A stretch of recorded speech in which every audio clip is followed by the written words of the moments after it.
In this video, I take a detailed look at the Mark 1 futuristic ThyssenKrupp MRL. Which has been modernised, which means it no longer makes that noise. Oh, I can't have a futuristic ThyssenKrupp that doesn't make that noise. Oh dear. Anyway, I know why this lift's been modernised, but I still don't like it. The futuristic ThyssenKrupp was such an awesome lift. I know it was unreliable and some bits of it didn't make much sense, but it was different. It was interesting. It was something that made a change from the usual sort of lift. It was like different, and now it's been modernised and now a bit bog standard. Oh dear. Anyway, where shall I start this video? Let's start off with the history of ThyssenKrupp. ThyssenKrupp started off as Thyssen before a merger of Krupp, and they started making lifts in the UK in the 80s. They might have made lifts earlier than this in other parts of the world, but I don't know about this. The 80s Thyssen was a very nice lift. It was very well built and it was actually a bit spooky. It had quite a spooky charm to it. This got superseded by the 90s version, which was very similar, but with some of the spooky features toned down and it was a bit more clean and not so nice. And at the same time as this, they also did the really posh 90s Thyssen, which was an extremely nice lift. They went really fast, very well designed, very nice lift. And later on, towards the late 90s, Thyssen made their first MRL. And I don't actually know that much about these MRLs because there's not actually that many about in England, although there's quite a lot of them about in other parts of Europe. These were then superseded by the futuristic ThyssenKrupp Mark 1 MRL. And these are just so awesome. They added so many odd and futuristic features to it. I really tried to make his modern. They just look very, very futuristic, very different to any other sort of lift. But sadly, they're a bit unreliable, which is disappointing. This got superseded by the Mark 2 futuristic ThyssenKrupp MRL, which is also known as the less futuristic ThyssenKrupp because they toned down a lot of their futuristic features and made it a bit more boring looking. At the same time as these futuristic MRLs were being produced, they also produced the non-futuristic version of their MRL, which you don't get much in England, but you do get it quite a lot in France. And these actually turned out to be a lot more reliable because they're pretty much like a more sort of normal sort of lift. But hey, it's not as fun as the futuristic version, is it? Then all of these MRLs have now been superseded by ThyssenKrupp's modern day MRL, and it's yet to be known how reliable these are. Also, at the same time as all of these MRLs, ThyssenKrupp are also making a mid and high rise lifts, which are very modern lifts, very reliable, but a bit plain looking, and also, as well as to say, make a twin lift, which is very, very advanced lift. But in this video, we are talking about the futuristic ThyssenKrupp Mark 1 MRL, and this particular one used to have keypad select buttons. So rather than just normal buttons to choose the floor, it has 0 to 9 buttons, a minus button, and a star button. And this sort of keypad design, you actually enter in which floor you want to go to. Despite the fact these lifts very rarely went beyond floor 9, so the whole thing was a bit stupid, but hey, it was really fun. As well as this, these lifts have a screen on some of these lifts. There'd be other features which you could get access to on the keypad, where you could unlock certain menus on the screen. Very awesome. Sadly, since this lift's been modernised, it now has dual button. It's a bit boring. I'm not entirely sure how much of the logic's been replaced. As far as I can tell, a lot of the logic's actually still very much the same as how it ran. I'm not sure if they just like put the existing buttons into existing logic, or if they've bodged it a bit, or if it's got new logic. I really don't know. But anyway, let's start this video off by taking a ride in this lift. Going up. Please mind the doors. Doors closing. Going up.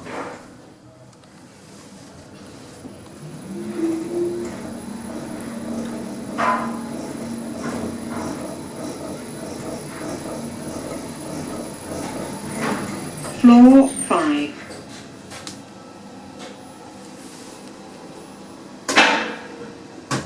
Doors open.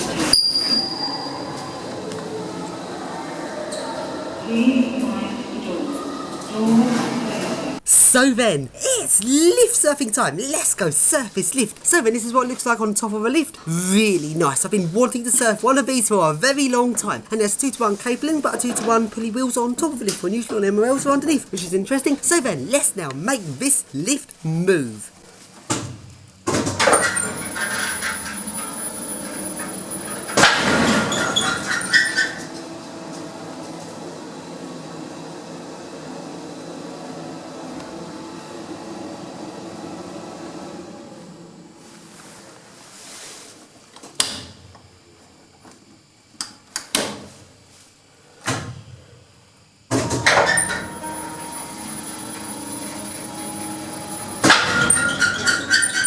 Now, let's put this lift into automatic mode. In automatic mode, this lift goes down 2 floors below the current floor. And it does this at inspection speed, so you don't get a full speed ride on it. Very disappointing. And I won't be able to get a full speed ride by someone else calling a lift while I'm on top of it, because this is late at night, as I was hoping to open up the logic cabinet. So that's disappointing. Looks like I'm not going to get a full speed ride. This lift is out of service. Doors.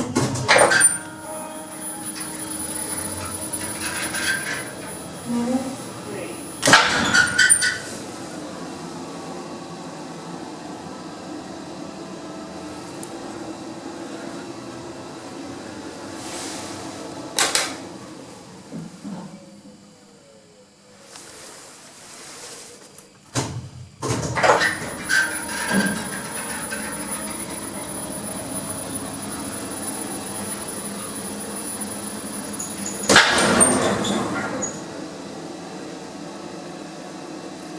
And now let's take this lift up and take a look at the motor.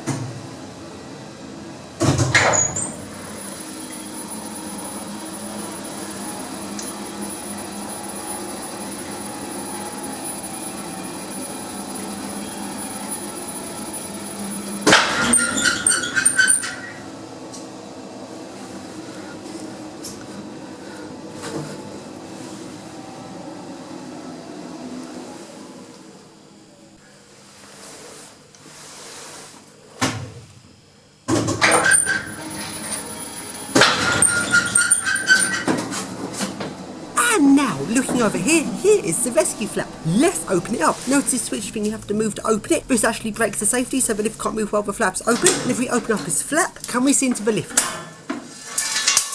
Nope, we can't, because of the lighting is in the way. What idiot designed this? And here is the motor.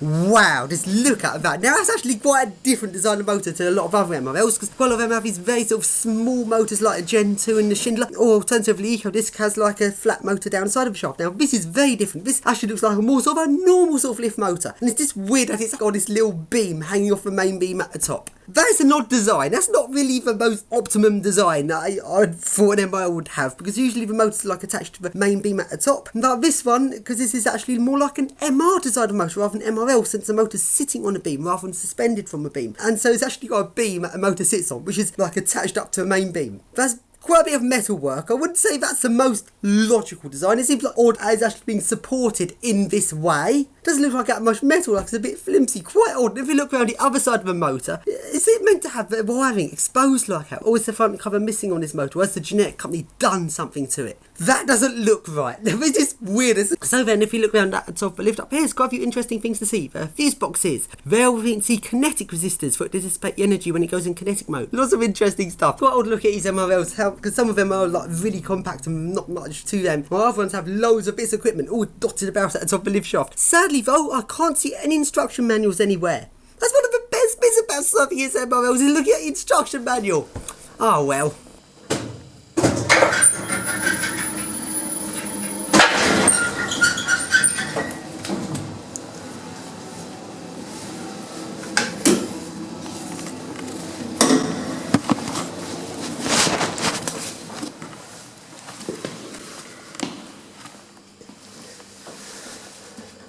This lift is out of service.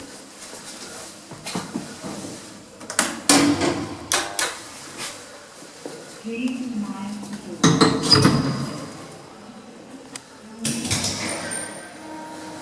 So then, now we come on to opening up the logic cabinet, and it looks like it opens up with triangle key. But what's this in the middle? They've added another lock. Why has the generic lift company done this? I don't know why so many lift companies like to secure the logic cabinet nowadays, because the firemen need to get into this to put a lift into manual rescue, and I don't get it. The whole point of these logic cabinets is they're meant to just be closed with triangle key. Oh well, looks like I won't be able to get into this logic cabinet. Very, very disappointing. I was really hoping to say, yes, logic cabinet fun time, but I can't, because I can't get into the logic cabinet. Bugger!